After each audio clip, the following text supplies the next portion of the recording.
Selamat datang di vlog kami.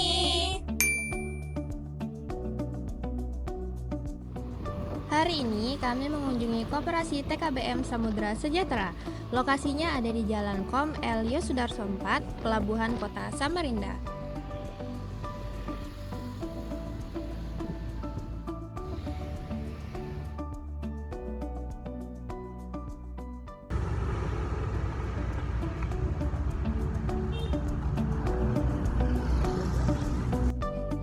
Di sini kami akan mewawancarai salah satu pengurus koperasi, yaitu Bapak Pamilianto selaku sekretaris TKBM, dan melihat berbagai aktivitas yang akan dilakukan oleh anggota koperasi.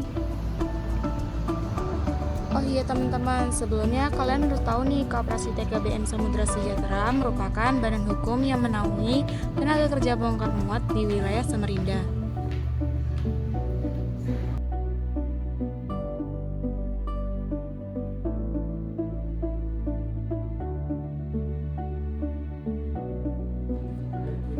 Nah, di Koperasi TKBM, para anggota terlibat dalam berbagai kegiatan, mulai dari meningkatkan kualitas layanan bongkar muat dan kesejahteraan anggotanya. Kerjasama ini sangat penting untuk mencapai tujuan bersama.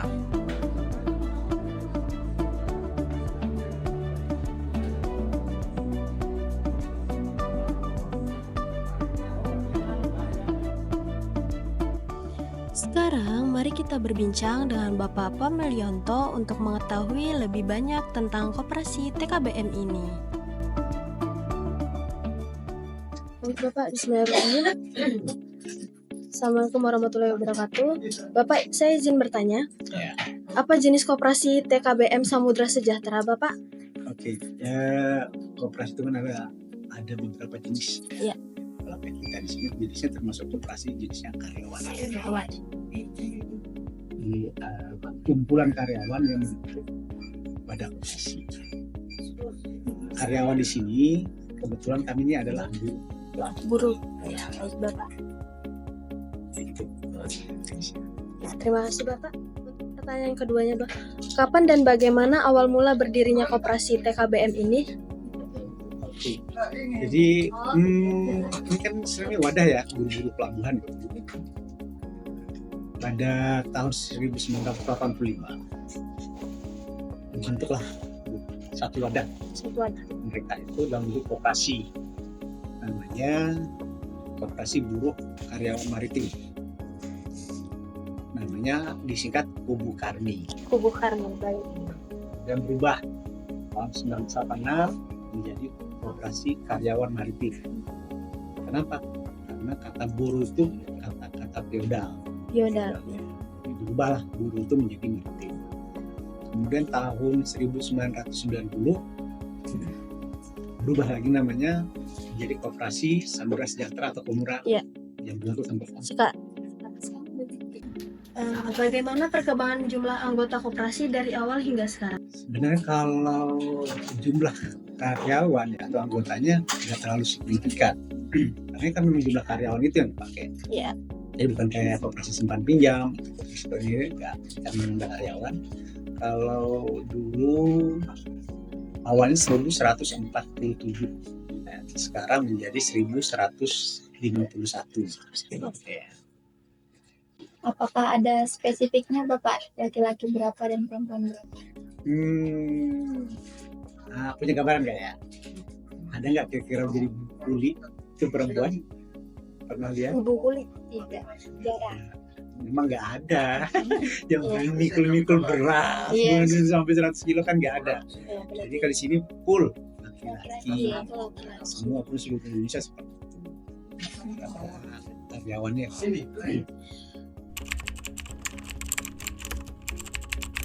ini sama, seluruh koperasi itu sama. Visi misinya. Mensejahterakan anggota. Ada, jadi jangan bilang mau di koperasi ini enggak. Sama, seluruh Indonesia tuh koperasi itu mensejahterakan. Mensejahterakan anggotanya. Ya, nanti menerjemahkannya itu seperti apa?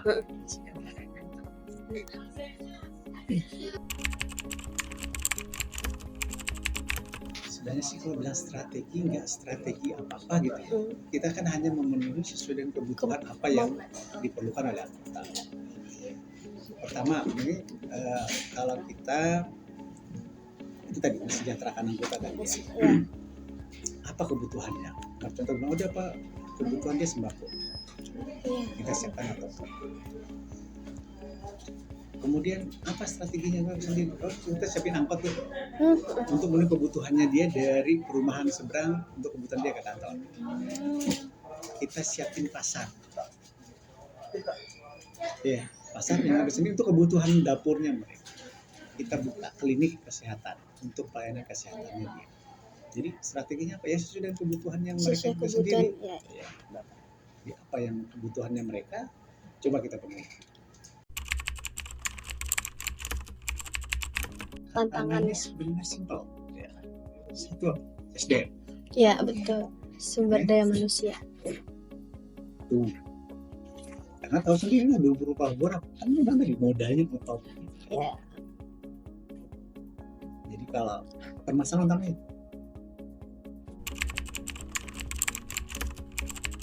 Bagaimana koperasi ini mengelola keuangan dan asetnya, Bapak?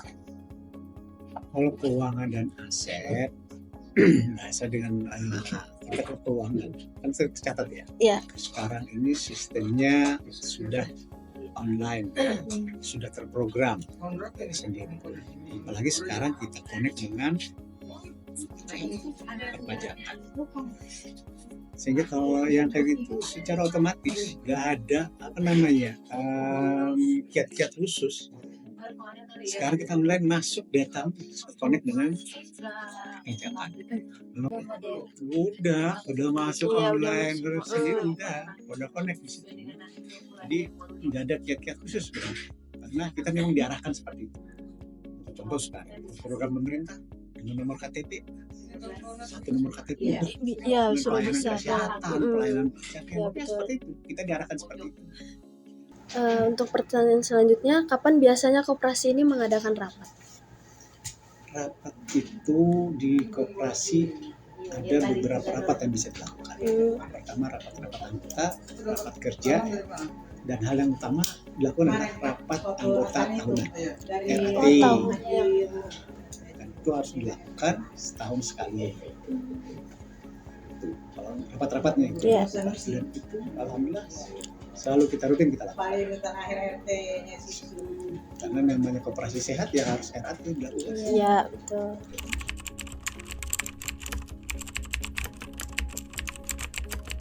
Ya, itu sebenarnya kalau kayak koperasi sama dengan perusahaan. Kalau koperasi namanya rapat anggota tahunan ya. Kalau perusahaan kan RUPS, rapat umum pemilihan saham. Kapan pembagian saham? Setelah rapat anggota tahunan. Setelah. Ya, jadi rapat anggota tahunan itu adalah kan pertanggungjawaban pengurus dalam 1 tahun, mulai dari 1 Januari sampai 31 Desember. Dalam dia menjalankan usahanya, apakah usaha koperasi itu mendapatkan keuntungan atau tidak? Kalau dia akan mendapatkan keuntungan dan itu disampaikan di dalam forum rapat anggota tahunan dan disetujui oleh anggota, pada saat diketok kayak kita setuju, tinggal kita paling kalau komura ya paling 1 minggu kemudian kita akan bagi saham. Nah, kalau pembagiannya apa? Mengacu kepada aturan itu di anggaran dasar bahwa pembagiannya itu 60% kita bagi pada komponen baik itu kepada anggota, 40% menjadi cadangan koperasi.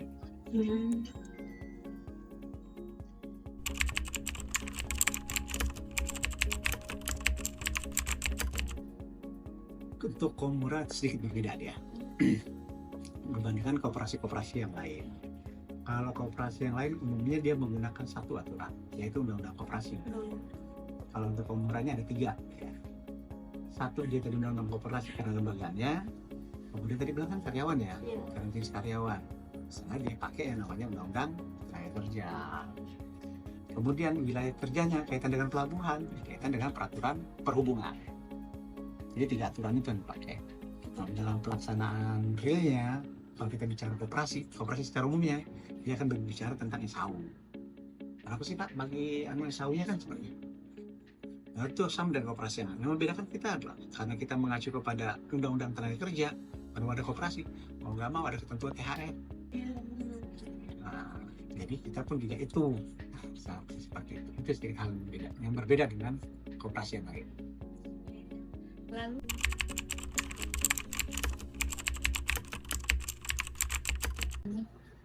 Oke, itu koperasi ini kan usaha pokoknya adalah kegiatan bongkar muat di pelabuhan deh ya. Itu usaha pokoknya. Tetapi negara memberikan kewenangan kepada koperasi untuk dia mengembangkan usahanya. Jadi dia bisa mencari usaha-usaha yang lain dengan tujuan tadi tambahnya mensejahterakan anggota. Ini nanti apa usahanya? Nanti awal kita angkot pasar, kita punya ada kapal untuk bergabung sendiri, kita punya ada beberapa usaha lah kaitan dengan struktur tuh ya. Jadi kalau bilang tadi itu strukturnya itu misalnya dengan usahanya seperti itu.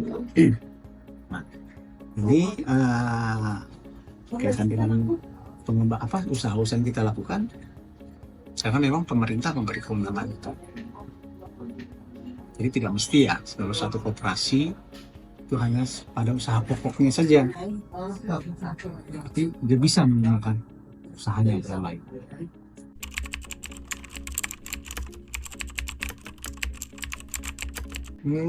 Kalau kita nggak bisa promosi, kenapa kami ini kan bisa ya? Bisa. Sama apa bedanya? Saya kasih gambarannya. Rumah sakit tuh, dia punya koperasi karyawan, dia akan dia untuk koperasi nggak perlu dia promosi, yang promosinya siapa? Rumah sakitnya. Umum pasti punya koperasi dia. Apakah koperasinya dia promosi? Enggak, karena kalian sudah terlihat. Yang punya Unmul yang punya promosi, kita pun sama. Kita anggap contoh nih, kalau pernah ke bandara nggak? Ada porter. Iya kan? Ya perlu dia promosi, memang udah ketentuannya, mau bawa saya pakai dia. Ya kan gitu ya. Yang promosi ya Garuda, Cimpamam, Penerbangan, itu yang promosi. Kalau untuk koperasinya tidak. Karena sudah menjadi suatu ketetapan bahwa itu memang untuk kegiatan itu mereka untuk berbeda ya, koperasi yang lain itu seperti itu. Kita masalahnya kita kan SDM yang setiap itu pasti ada risikonya. Tapi kalau kita di sini menjelaskan bahwa SDM-nya kita dari 1000 sekian di awal-awalnya seperti itu. Hal yang agak riskan kita melakukan, bagaimana kita meyakinkan anggota itu pada saat kita melakukan pengembangan usaha. Angkat contoh nih, sebuah gambaran buat kalian. Pada saat kita laporan keuangan kita berapa sih? Pada tahun kita sendiri 10 juta nih. 10 juta nih pada saat yang kita, terus tahun ke depan dia pengennya uangnya naik. Ya kan ya? Atau minimal sama. Padahal dia nggak tahu nih. Nah, uang ini kita pakai modal umpama. Kita bikin apa nih? Jadi angkot umpama satu ya. Mau nggak mau kan modal akan berkurang. Dari 10 juta nih karena kita bilang tadi 3 juta jadi 7 juta. Kalau mereka itu kan nggak paham yang namanya investasi.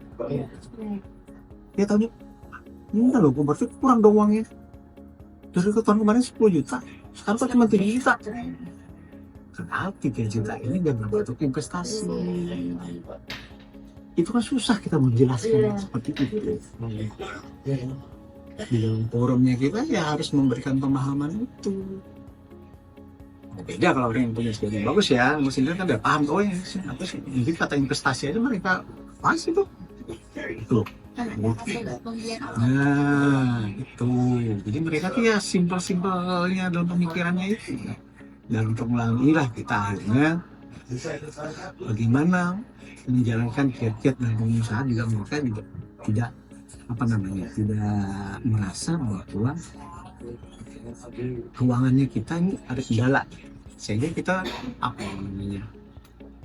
menggunakan fasilitas-fasilitas yang ada di perbankan. Contoh nih, kalau saya perlu pinjam uang dong untuk usaha ini, gitu, uangnya nggak perlu ya, cukup uangnya ini jadikan jaminan.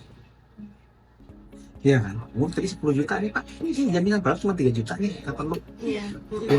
Masukin jadi jaminan. Anggaplah deposito 10 juta. Keluarin deh angkot. Sehingga dalam laporan keuangan uangnya tetap 10 juta. Kalau yang kerjanya 3 juta tuh pinjam. Seperti itu. Masih simpelnya seperti itu. Jadi bagaimana tugasnya dari kita pengurus ini untuk menyesuaikan keadaan aja.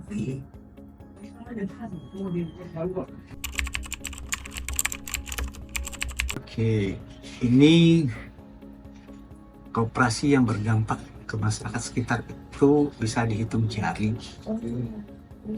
Kenapa? Karena tugas utamanya adalah melayani anggota. Itu, ya. Jadi kayak simpan pinjam, koperasi, yang pembangunan tadi toko ini hanya kan melayani anggota gitu. Sekarang proses untuk merasakan dampak dari masyarakat itu harusnya ada kiat-kiat tersendiri. Untuk contoh nih, kita bikin usaha apa? Pasar, angkot. Itu kan dirasakan oleh masyarakat sekitar. Secara tidak langsung mereka merasakan dampak itu. Dan itu tidak semua koperasi bisa merasakan itu. Saya ini anggota koperasi. Jadi secara bilang itu kita saya punya saham. Saya dengan punya ini ya. Jadi kalau umpama kios pasar tadi, saya punya deh, saya minta untuk kiosnya, untuk modal awalnya udah pakai pinjam. Karena merasa mereka itu sebagai pemilik, dia merasa dong uangnya. Terus sama kalau mereka sudah merasa punya uang, Andi mau keluar susah. Nggak mau bayar, ngapain nggak mau bayar? Uang saya kok. Iya kan? Nah, ini yang harusnya akhirnya kita melakukan kerjasama dengan pihak yang lain. Kayak kita simpan pinjam kerjasama dengan pihak bank. Bentuklah yang namanya kita swamitra. Supaya apa? Kalau anggota bilang tadi saya nggak bayar Pak, oh bukan kami yang ngurusin, ngurusin perbankan. Kalau dengan yang nggak bayar disita. Kalau kita di pasar, mari kerjasama dengan pemerintah melalui dinas pasar. Maka yang nagih bayaran bulanannya. Kalau kita yang nagih, wah, apa yang kamu nagih? Seperti itu. Kalau bilang kita kendala-kendala, tapi kita ada kiat-kiat itu tadi. Jadi kita menggunakan pihak yang lain.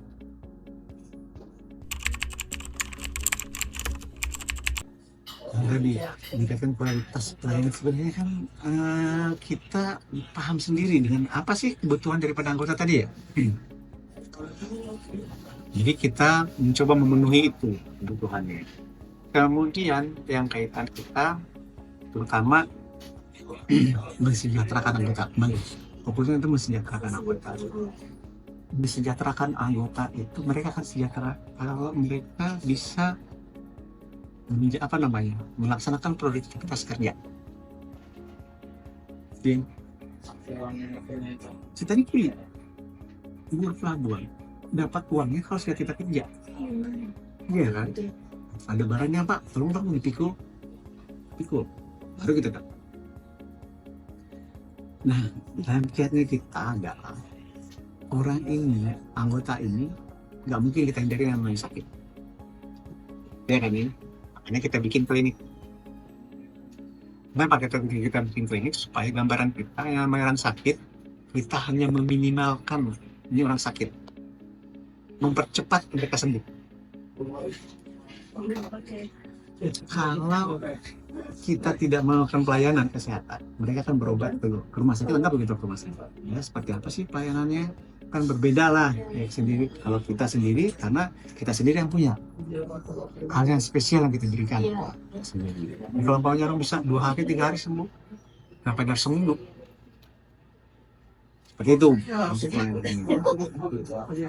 Jadi kalau untuk pinjaman ngapain sih orang tanpa jaminan juga bisa, kayak kalau perbankan itu yang kita berikan hal yang kemudahan.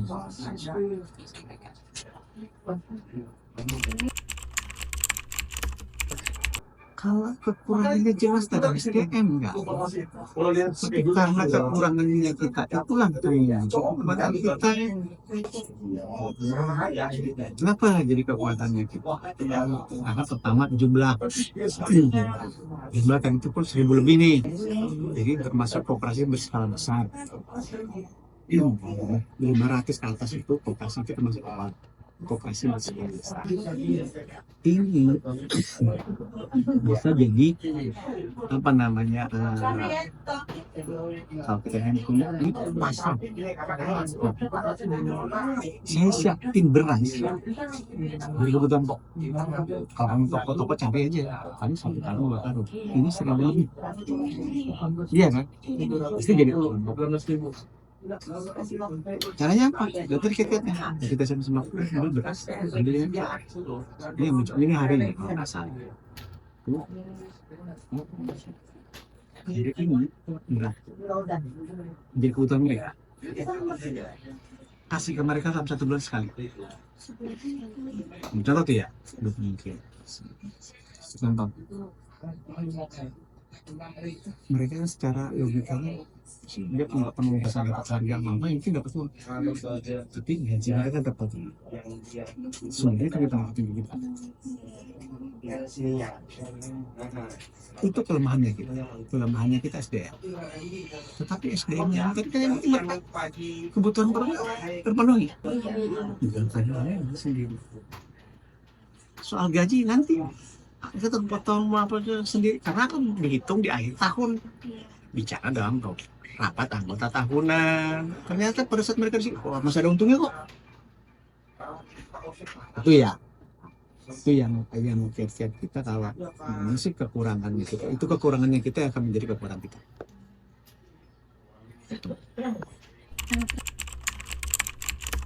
Enggak. Makanya bilang tadi ternyata mensejahterakan anggota. Bagaimana kiatnya?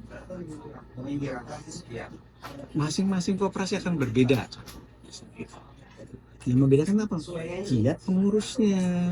Koperasinya sama, semua kan seperti itu. Undang-undangnya sama, aturannya sama. Ya, ini bagaimana pengurusnya, orangnya ini yang menjalankan operasinya. Sampai kita pemerintahan ya, undang-undang dasarnya jelas deh. Aturannya apa ya? Tinggal bagaimana dia menjalankan pemerintahannya. Tujuannya sama, misalnya masyarakatnya. Itu kita ini sebenarnya negara kecil, oke? Sendiri. Jadi kalau harapan kita, mari dia sejahtera. Kan ikon pokok, ya kan? Kata sejahtera itu kan berbeda ya, relatif. Orang 10 juta, 1 juta, pegangnya ya, itu mereka 10 juta untuk merasa sejahtera. Itu.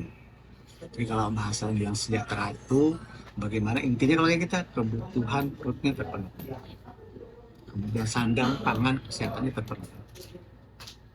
Yang lainnya itu dong. Ya baik Bapak, saya ucapkan terima kasih banyak memberikan pengetahuan yang lebih luas.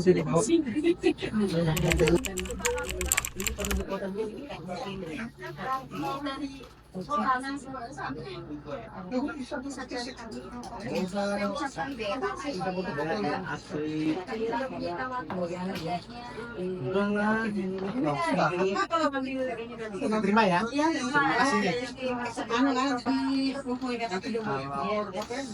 Ini buat kalian ya. Hanya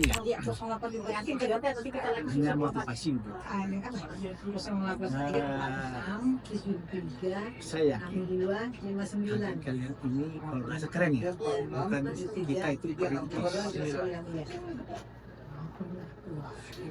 bukan pewaris. Kalau pewaris itu kalau kalian punya karena pendidik, mungkin orang tua ada punya sekolahan sendiri. Tapi kita ini tentu punya ingin cita-cita ke situ. Terus kalau pendidik saya ingin jadi pendidik. Tapi di dalam realita kita di lapangan terkadang tidak seperti itu. Dunia kerja sebenarnya lebih gampang daripada dunia mahasiswa. Dulu segala materi sekali. Berkomersialisme sudah sekarang komputerisasi. Iya kan? Bahkan pakai dengan ini udah jalan ya, sendiri. Teori yang dilakukan yang kita itu cuma berapa persen sih bisa jalan. Lebih rumit dengan teorinya. Dan saya di lapangan, kalian jangan terbebani dengan sarjana pendidikan. Kalian itu punya ilmu yang dari situ bisa dikembangkan di mana saja. Ya, banyak ini sarjana hukum apa yang ada di sini akhirnya. Karena apa? Karena dia mencari apa tuh mendapatkan peluang dan peluang itu dia. Lalu bisa saja nanti di perbankan, di kesehatan, mau apa? Jangan berpikir upah dulu. Saya enggak. Apa namanya? Enggak sesuai dengan saya. Tangkap ini. Nanti sambil jalan kita kan masuk. Kenapa saya bilang saya ini duduk sekretaris? Saya sekretaris. Background saya adalah akuntansi. Saya sekolah akuntansi sendiri. Nanti dasar sarjananya baru ekonomi itu pun karena menyesuaikan saja kan. Nah, apa yang ada peluang yang ada tangkap. Buat kalian ya. Kalau hasil Indomaret itu jadi batu loncatan. Iya, kalau yang ada karena kalau yang kerja itu kalau bukan tidak ada relasi koneksi. Kalau yang kelas 2 Iya, gitu. Kalau yang kelas 1 750 kan? Ya. Itu sedikit tentu keinginan orang tua kalian kuliahnya cepat selesai, ya kan ya. Sudah terlanjur lagi. Soal nanti akan kerja atau apa Nah, gambaran kalau kalian susah-susah bikin koperasi makanya berapa sih nggak ada sih paling fokus pada orang kalian iya ini sudah tidak dianggap pengangguran modal atas bikin usaha ya karena sekarang jadi ketentuan harus di notaris ya. Nanti itu 15, berapa gitu kan? Oh dibuatkan begini. Ya Pak, saya ambil contoh. Saya membuka peluang usaha tadi, saya nggak perlu modal, cukup badan hukum yang ada, angkot bisa. Saya nggak perlu mikir, Pak bensinnya kayak olinya kayak nggak perlu. Dia hanya cukup 1 bulan kau bayar. Seperti itu. Saya udah dari dunia kerja sebenarnya lebih gampang daripada. Apa-apa anggap aja. Ya. Saya pernah praktek itu di kantor gubernur. Kalau magang ceritanya pasti katanya jadi enak magang yang kita ini kerja di sini kerjanya jelas terus nggak ada apa banget ya enak apa sih nggak ada kerjanya orang di kelurahan kerjaan kalau bilang tadi gambaran jadi motivasi buat kalian bahwa dunia kerja itu lebih gampang daripada yang susah itu masih ya itu selesai itu sedikit buat motivasi kalian aja. Terima kasih Bapak ya. Oh oke. Boleh. Terima kasih telah mengikuti kami dalam kunjungan ke Koperasi TKBM Samudra Sejahtera. Semoga informasi ini bermanfaat dan menginspirasi kita semua untuk mendukung koperasi lokal.